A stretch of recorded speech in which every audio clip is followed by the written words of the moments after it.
શ્રી ટી.એન. સોલંકી જે મંચ પાસેથી મહાનુભાવોનું અભિવાદન ઝીલતા પસાર થશે. રાજ્યની વન સંપદાના અને અભયારણ્યોના રક્ષણ માટે અને સુરક્ષા માટે વન વિભાગમાં હવે વનકર્મી મહિલા પોલીસ કર્મીઓ પણ જોડાઈ છે. ગુજરાત વન વિભાગની મહિલા પ્લાટૂન આજની આ પરેડમાં સામેલ થઈ છે. વનરક્ષક સહાયક હિરલબેન રબારીના નેતૃત્વમાં રાજ્યની શાંતિ સલામતી તથા ટ્રાફિક જાળવણી માટે ગુજરાત પોલીસને મદદરૂપ થતા હોમગાર્ડના આ જવાનો પ્લાટૂન નંબર 12 વાવ થરાદ જિલ્લા હોમગાર્ડ પુરુષ પ્લાટૂન જેનું નેતૃત્વ કરી રહ્યા છે શ્રી માનસી નાય.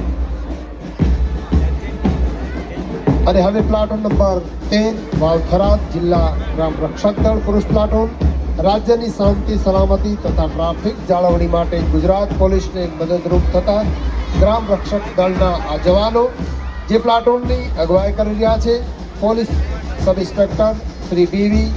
પરમાર. આદરણીય પ્રધાનમંત્રી શ્રી નરેન્દ્રભાઈ મોદીની પ્રેરણાથી સ્થપાયેલી રાષ્ટ્રીય રક્ષા યુનિવર્સિટીની પ્લાટૂન પણ આજની આ પરેડમાં સામેલ છે. યુવા યશરાજસિંહ ઝાલાના નેતૃત્વમાં આ પ્લાટૂન તિરંગાને સલામી આપતી સલામી ધૂન પાસેથી પસાર થશે.